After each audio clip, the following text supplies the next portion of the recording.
Hola, ¿cómo estás? Bienvenido. Esto es The Sherlock Blog. Yo soy el profesor Panchi y en esta ocasión te voy a presentar aquello que tiene que ver con los objetos de estudio de la criminología. Es decir, ¿qué le corresponde pensar a la criminología? Si tú estás considerando que le corresponde únicamente la cuestión del delito, el delincuente, la víctima y el control social, pues permíteme decirte que estás viendo o mucho de monografías.com o mucho de Wikipedia o mucho de bibliografía clásica que en este momento pues ya no nos ayuda demasiado. El texto que te voy a presentar hoy tiene que ver con Hilda Marchiori, es la autora, es un texto que data de 2004 y lleva por título Criminología, Teorías y Pensamientos. La gran posibilidad que tenemos con ella es que vamos a pasar de estos 4 tradicionales objetos de estudio a 8 objetivos de estudio de la criminología. Quédate aquí porque Hilda Marchiori va a relacionar estos 8 objetivos de la criminología con las etapas de la evolución del pensamiento criminológico. Entonces, vamos a darle y empecemos con nuestro número 1. De entrada podríamos hacer una distinción entre lo que es el delito y lo que es la pena, y quizás lo complicado sería decir cuál va primero en esta contraposición de las etapas históricas de la criminología. Sin embargo, empecemos por el delito. Cuando Hilda Marchiori está hablando del delito, sí tiene que ver con esta acción o omisión, que tiene que ver con una cuestión que es típica, antijurídica, culpable y punible, que es, digamos, la definición normal de lo que esperaríamos del derecho, lo que el derecho nos diría. Nos diría que como típica tiene que ver con que está escrita en ciertos códigos, nos diría con que es antijurídica, con que va en contra, de hecho, de ciertas jurisdicciones o de ciertos marcos de competencia legal, y entonces cuando es culpable, tiene que ver con que puede ser sancionable sobre una persona en específico, sobre algún ente. Es decir, si tiene un objeto de sanción, si hay un objeto al que se le puede sancionar, y entonces es punible en tanto que tiene una descripción de las sanciones o las penas correspondientes según ciertas conductas. Y entonces, una vez teniendo estos 4 elementos, culpable, punible, antijurídica y típica, pues entonces tenemos, digamos, lo que esperaría el derecho. Sin embargo, Hilda Marchiori va a decir que el delito también es una expresión, digamos, psicopatológica del sujeto que lo comete, y entonces eso nos permite ver otras aristas. Esto en la criminología. De entrada, solamente en la parte clásica quizás del pensamiento criminológico y del derecho propiamente penal, tendríamos que decir que, bueno, empezó todo por la cuestión del delito y la pena, y entonces es aquí nuestro segundo objeto de estudio, la pena. La pena, digamos, en un momento estas sanciones solamente tenían que ver todo con muerte. Si tú te robabas un pan, muerte. Si tú te robabas a la novia, muerte. Y ya no digamos si tú le hacías algo al rey, porque ese era muerte, muerte y muerte. O sea, eso era totalmente atroz el castigo que ibas a recibir por un atentado como esto. Sin embargo, la cuestión de la pena también fue evolucionando conforme al pensamiento, y entonces pasamos de una cuestión que era meramente el castigo a la retribución, después al tratamiento, y finalmente, digamos, estamos llegando a la cuestión de la prevención. Y esto tiene que ver mucho con la evolución del pensamiento, la nueva creación de escuelas ideológicas, y entonces sí el enriquecimiento de las posturas, digamos, prácticas con nuevas posiciones teóricas. Entonces, pues evidentemente ha ido evolucionando. Por ejemplo, hoy en día tenemos que hablar de una individualización de la pena, es decir, que cada sujeto en particular tiene que tener una pena adecuada. Entre ellos dos no podrían tener la misma pena porque su conducta obedece a cuestiones particulares. Sin embargo, es aquí cuando hablamos de conducta que llegamos a nuestro tercer objeto de estudio, o bien Hilda Marchiori los va a llamar objetivos de estudio, y es el delincuente. Cuando hablamos del delincuente, la pregunta necesariamente es, bueno, ¿y quién es este sujeto? Lo que va a pasar aquí es que digamos que es que el enfoque como clínico, recordemos que surge esta figura del individuo biopsicosocial, y entonces lo que nos interesa es la historia de vida del individuo, la personalidad del individuo y además la relación que tiene todo esto, historia de vida, personalidad, con incluso el entorno, el contexto, con la conducta. Es decir, lo que buscamos aquí es el significado de la conducta. Aquí sí lo que tratamos de desenmarañar es este significado y sentido que tiene la expresión psicopatológica del sujeto a través del delito o bien del crimen. Esto les puede causar mucho ruido. ¿Qué es crimen o qué es delito? ¿Ocupamos crimen o ocupamos delito? Bueno, yo diría que la criminología, para tener un horizonte mucho más amplio, tiene que utilizar siempre crimen. ¿Por qué? Porque el delito, como lo mencioné anteriormente, está, digamos, en los códigos, es lo que está tipificado. Y sin embargo, el crimen es un daño quizás moral, emocional, psicológico, incluso personal, intrapersonal y social. Es mucho más amplio. Por ejemplo, podríamos decir que todo crimen es un delito, pero no todos los delitos, más bien, todo delito es un crimen, así, todo delito es un crimen, pero no todos los crímenes son delitos, es decir, no todos los crímenes están tipificados como delito y sin embargo duelen. Por ejemplo, ¿cuántos años de sentencia me darían por robarme un corazón? Un corazón, no físicamente, sino un corazón emocionalmente. Estoy hablando de una conquista o de un seductor y no de un digamos, narcomenudista de órganos, ¿no? Nada que ver con eso. Entonces, ahí está como una diferencia que tenían que considerar cuando hablan de crimen o de delito. Actualmente aquí lo adecuado sería hablar de crimen. Entonces, el criminal va a ser nuestro tercer objeto de estudio, o bien el delincuente, y tiene que ver con las cuestiones de qué es el significado que tiene su conducta y cómo lo vamos a estudiar. Siguiente punto más bien sería pasar al aspecto de la criminalidad, es decir, el cúmulo de hechos ocurridos en cierto espacio y en cierto tiempo en específicos, la reiteración de esta conducta en cierta zona territorial, y es ahí donde vamos a llegar a las teorías de la sociología criminal o bien puntualmente la escuela cartográfica del crimen con Quetelet. Quetelet es un tipo francés que empieza a aplicar ciertas, digamos, estadísticas a la cuestión criminal y se da cuenta de que pues hay ciertas, digamos, pautas continuas, y de hecho esta es una aplicación que recientemente se dio en Italia. Si encuentro el link por ahí te lo voy a pasar para que puedas leer la nota, pero lo que decía Quetelet es que bueno, que también podían decir en qué momento del año se iban a cometer ciertos tipos de delitos con mayor frecuencia. Por ejemplo, qué delitos había en invierno, qué delitos había en verano, cuándo son delitos contra la personalidad y cuándo son delitos contra el patrimonio. Eso lo podía decir Quetelet, y era con la escuela, digamos, en relación a la estadística. Sin embargo, cartográfica tiene que ver con la cuestión de los mapas, y por ejemplo tenemos la cuestión de que es el mapeo criminal o bien el mapeo de la criminalidad o los mapas de criminalidad. Y aquí va a haber otro autor que es un colega suyo que se llama Gehry. Gehry hace, digamos, estos mapas, y de hecho hoy en día son sumamente utilizados todavía por los servicios, por ejemplo, de inteligencia que se hacen en las ciudades y todo esto. Lacazán, por ejemplo, es un autor de la escuela de Lyon que nos va a decir que a mayor desorden social, pues mayores índices de criminalidad, y entonces podemos ver un poco cuál es la cuestión de este objeto de estudio. Es decir, lo que quiere ver es no solamente la cuestión del criminal, la pena o el castigo, que ya lo habíamos visto, sino más bien la cuestión del entorno, y entonces sí ver el fenómeno más completo y más amplio en tanto a un entorno, un contexto del crimen.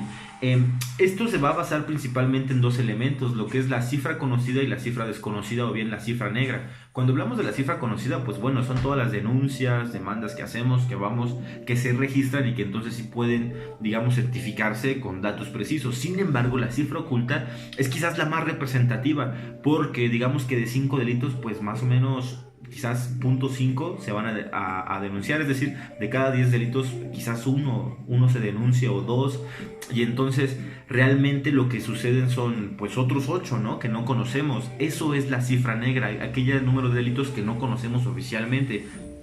Aquí es donde yo llegaría, digamos, al siguiente objeto de estudio, que tiene que ver con la víctima. ¿Por qué? Porque la víctima se empezó se empezó a poner mucho interés en la víctima a partir de las encuestas de victimización. ¿Por qué? Porque a partir de las encuestas de victimización pudieron enriquecer mucho más la cuestión de la criminología. De hecho, hoy en día quizás sabemos más de criminología por lo que se ha descubierto en la victimología que en la propia criminología. Entonces es sumamente enriquecedor. Estos datos permitieron también esclarecer, por ejemplo, quién es una víctima más propensa, latente, o bien quienes no son víctimas, ¿no? Y entonces empezar a hacer ciertos programas de prevención y modelos para evitar la cuestión de las víctimas. aunque la víctima realmente tiene un peso muy importante, no fue considerada sino hasta 1946 por un autor que se llama Mendelssohn, y de ahí sí entonces ya empezó como este boom de la víctima y ya hubo como que otros alcances. En el texto de Hilda Marchiori vamos a tener antecedentes más o menos considerados desde 1973, porque de hecho nos va a decir como que las etapas de la victimología a partir del ejercicio de ciertos congresos o eventos hasta el 2003. Recordemos que es una alusión del 2004 y entonces bueno, nos sirve como pauta para empezar a seguir la línea de la cuestión de la victimología. El siguiente punto, quizás hasta acá hago un paréntesis, estos primeros 5, el delito, la pena, el delincuente o bien el criminal, la criminalidad y la víctima son conocidos, pero entonces hay que llegar a lo que tiene que ver con la reacción social o bien la reacción institucional. Y quizás esto lo podemos relacionar con la cuestión del control social. Lo que tenemos que ver aquí es cuál es la respuesta que da la sociedad o bien sus instituciones ante el crimen. ¿Cómo responden? Hablar, por ejemplo, de movimientos sociales incluso, como el feminismo, o hablar incluso de cuestiones como una huelga, una marcha o incluso un linchamiento. Eso por el lado, digamos, informal, pero por el lado formal habría que ver cómo es la reacción policial, cuáles son nuestros procesos legales. Aquí entrarían, por ejemplo, los medios alternos y solución de conflicto como una reacción institucional ante el conflicto propiamente, pero también tiene que ver con cuestiones criminológicas que deben ser pensadas. Se vuelve, por ejemplo, muy importante. Sin embargo, esta reacción social va a depender mucho de cada región y de cada época, así que siempre va a estar cambiando y por eso va a ser una constante en el pensamiento de la criminología. El siguiente punto tendría que ver con los costos económicos del delito. Ojo, estos costos económicos bien se pueden considerar de entrada sobre el delito en general y el delito en particular y las medidas para prevenirlo. Por ejemplo, el delito en general, hablando de una zona, digamos, altamente criminógena o bien desde puntos rojos, pues yo tengo que mover cierta, digamos, cuerpo policíaco para que ellos estén ahí, pero esto me genera un costo de vigilancia, un costo de armamento, un costo de salarios, un costo de seguros médicos, ¿no? De seguros de vida incluso. Y entonces yo tendría que ver qué relación tiene, por ejemplo, más bien prevenir este delito de la delincuencia en general para ahorrarme estos costos, porque estos costos van a ir a atacar directamente al presupuesto de los países y entonces le van a quitar al fondo como de la salud o de la educación. Entonces se vuelve sumamente importante. Sin embargo, no solamente tiene que ver con el costo económico. Cuando dice Hilda Marchiori también el costo social, tiene que ver con el costo emocional y moral, no solamente de la víctima, sino también de la familia de la víctima y de la sociedad. Y entonces los costos son más amplios y por supuesto muchos más subjetivos. ¿Tú sabes cuánto cuesta, por ejemplo, mantener a un alumno de la UNAM diario? ¿Y sabes cuánto cuesta mantener a un interno diario? Podríamos hacer esta relación y te darías cuenta que es mucho más caro, bueno, no tanto, pero sí más caro mantener a un interno en prisión que mantener a un chico en la Universidad Autónoma Nacional. Vaya dilema.